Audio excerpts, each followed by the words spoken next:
Well, here we are on the 3rd, or is it the 4th of February, in the Stinking Creek shed slash workshop slash butcherium. Our latest butchery is this upside down workbench that's missing a top, whose top is on top of the bottom, and I got to decide whether, oh, by the way, I got a new Yoast vise, and we'll do an opening, unpackaging of this Yoast vise after I do this video. So we're going to have to put this down on the flow or some place out of the way. I think that might work right there. Got plenty of heat. I don't know if I got Wi-Fi or not, but anyway, the packages are shit that needed to be brought up to the damn place, to the shed from the house, because my wife said, get rid of this shit. Anyway, we're working on repairing this space heater. Mama said everything in its place, even if it don't fit.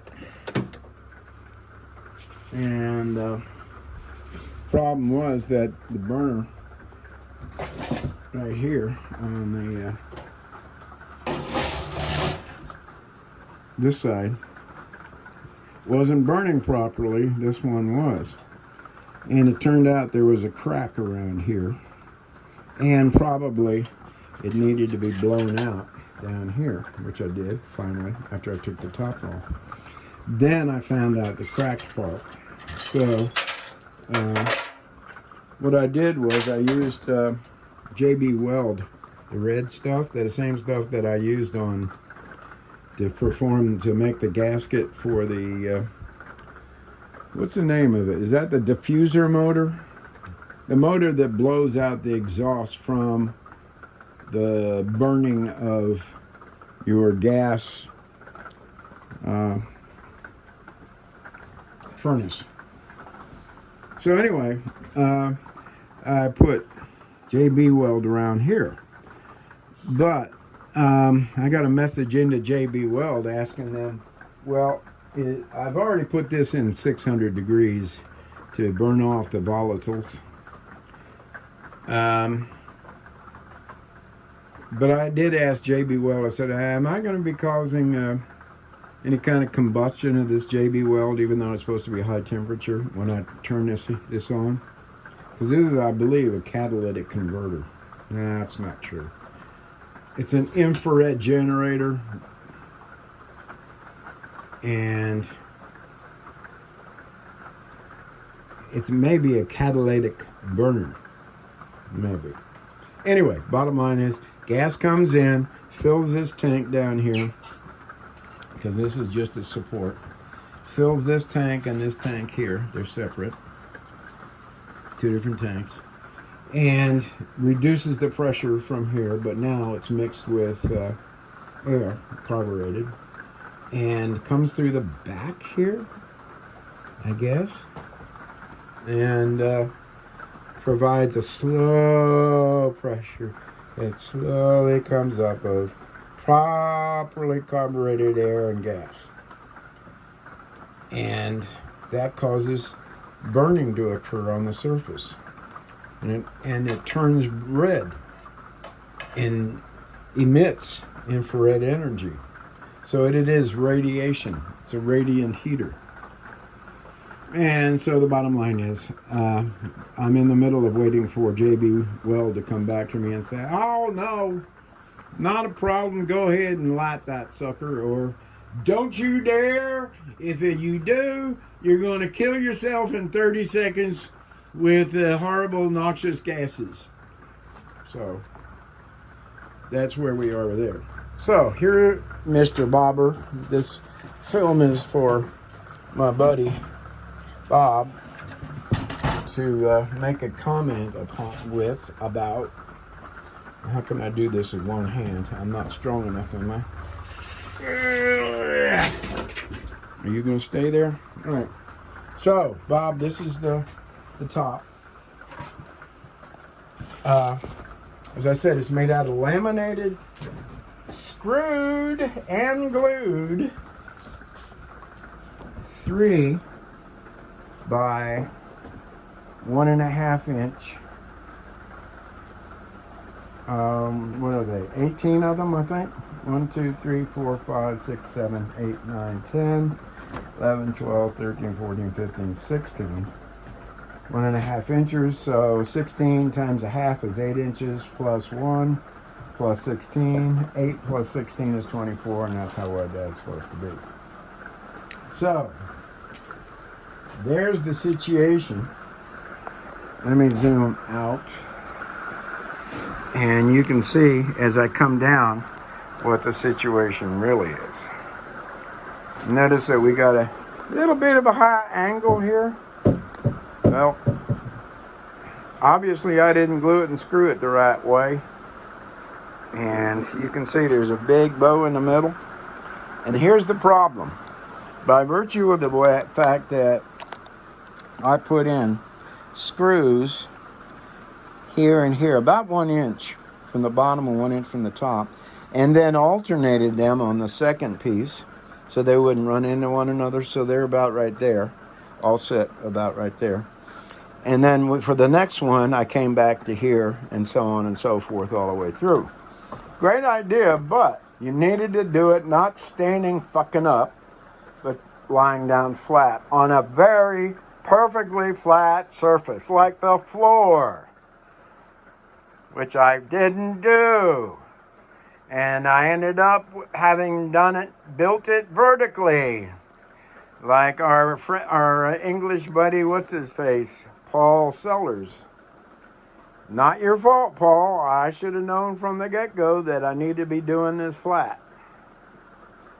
I just eyeballed it, and that's the result. A freaking curve, and I don't think I'm going to be able to get around that.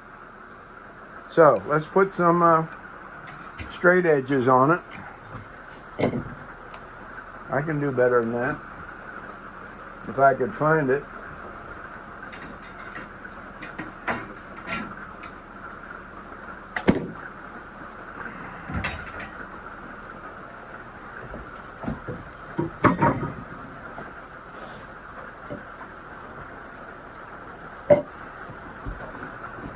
Now, that says it's not as bad as it is. But that says that it's that bad. Yeah, I mean, it's off by how much?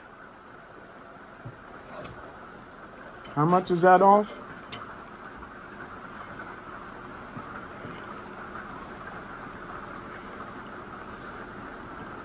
One and a quarter inches. These are centimeters up here, I think.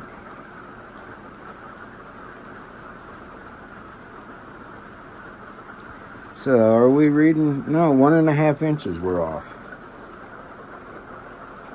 Well, how can I plane down 1.5 inches and not hit one of these screws, which are only 1 inch deep?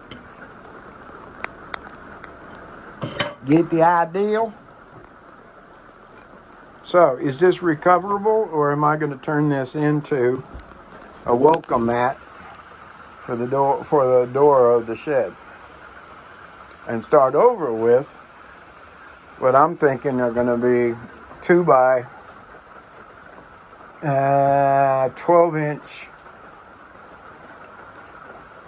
pieces, planks, maybe glued together, definitely screwed together in the top pieces and the cross pieces you see here. Remember, we're looking at the bottom. This is turned upside down. Sweet fellas here. But I'm 33 inches to here, and I'm thinking it's too high, so I can bring it down. bottom line is, the funny thing is, the kitchen table is 29 inches, but the kitchen counter is 36 inches. And yet Nayla feels perfectly comfortable with both. So wherein lies the answer for how big? Pretty hefty trestle, huh? Those are half laps. Very poor half laps. You are not going to find many straight edges here.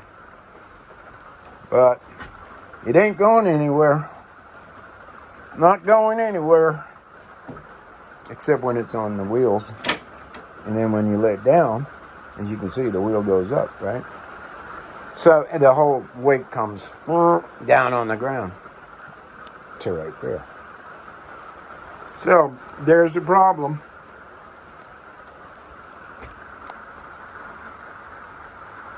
I'll let you look at it from the other side.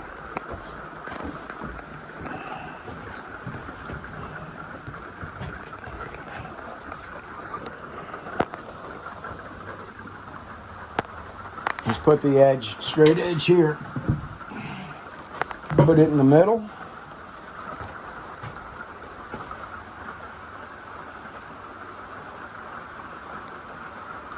And put it down here.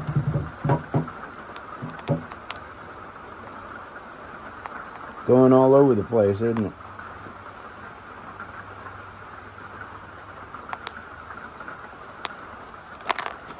Now, supposedly, you can shoot the levelness with two levels or two pieces of wood and see whether, and I've never tried this, but what you're supposed to do is bring it down just to the level of the far piece, and that'll tell you what kind of angle you're on.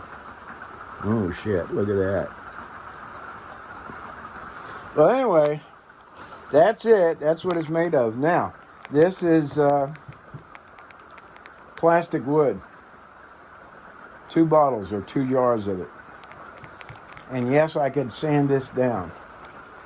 This is not plastic wood underneath here. So does that, I don't know if that says anything or not.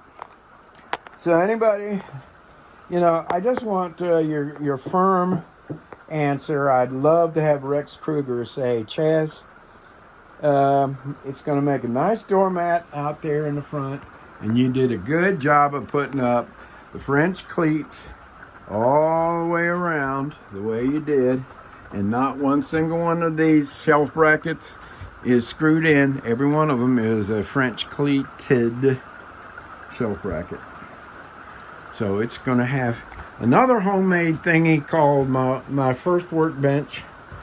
Going to be a good doormat out there, I think. So let me know, guys. Tell me what you think. I'm trying to show you every angle I can, but I think I've worn out of angles. And as you can see, I'm not an expert at nothing. It's all put together by hand, though. Rex got to me. The only thing that had an electric thing on it was the person that put in the screws. Everything else was cut by hand and affixed by my hand holding an electric drill. So there. All right, that's enough. Bye.